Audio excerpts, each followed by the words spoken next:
Alors, je vais vous parler des actes de colloques astrologiques pour rendre hommage à Monsieur Lenoble avec sa série des congrès d'Hermès.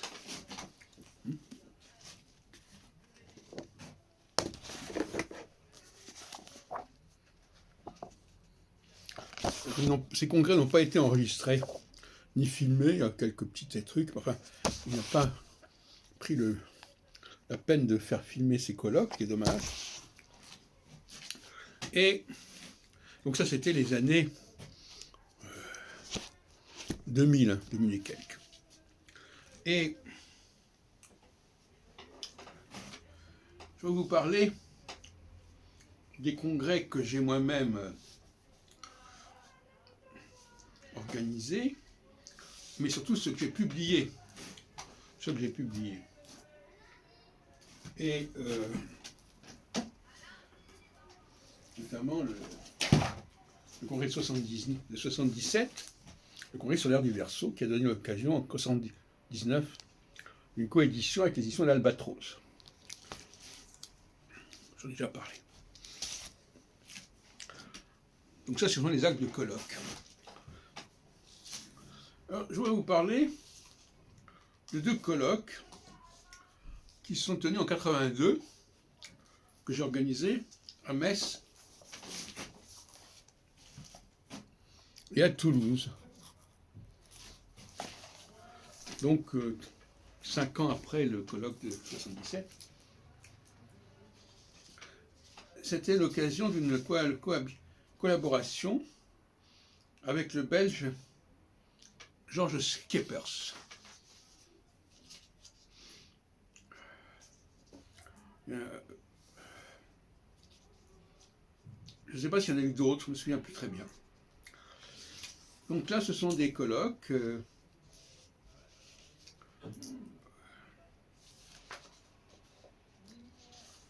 des actes de colloque, un peu comme ceux que fera, c'est ça qui est intéressant, que fera 20 ans plus tard Yves Lenoble.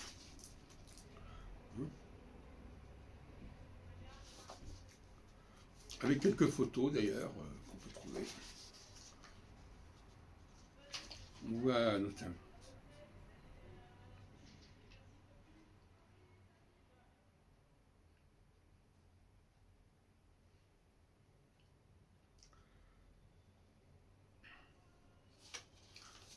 Alors, à part les colloques, donc comme je disais moi-même, je n'ai pas beaucoup publié les colloques, et je me suis surtout illustré dans les guides astrologiques.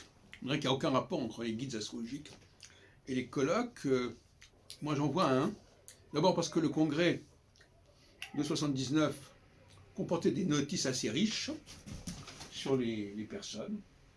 Et donc c'était une sorte d'acte du colloque, mais avec une petite notice qui annonçait les guides que j'avais publiés par la suite, notamment celui de 84-85. Et ensuite, celui de 95-96, voilà, qui fera publié en 97. Donc voyez-vous, on passe, c'est un triptyque, les revues d'astrologie, les actes de colloque, les guides astrologiques. Tout ça, ce sont des rassemblements virtuels, puisque c'est sur des papiers, qui font pendant aux rassemblements filmés et des congrès proprement dit, parce que les actes des colloques, bon, c'est bien, mais enfin, ça ne restitue pas la dynamique des congrès eux-mêmes, malheureusement. Et puis, pour terminer, je pourrais dire aussi qu'il y a les articles qui paraissent dans des encyclopédies, et notamment l'article Astrologie que j'ai publié dans le volume tome 2 de l'Encyclopædia Universalis.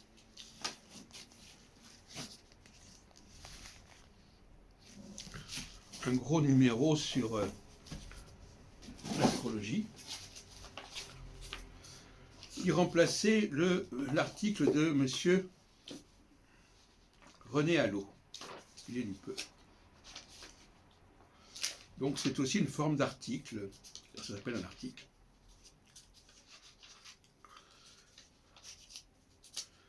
C'est gros travail. Et on peut le trouver toujours parce qu'il est sur Internet. Enfin, c'est l'Encyclopædia Universalis continue à le publier.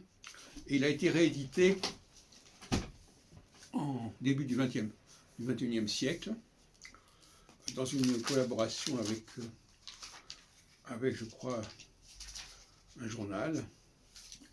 Voilà. Donc,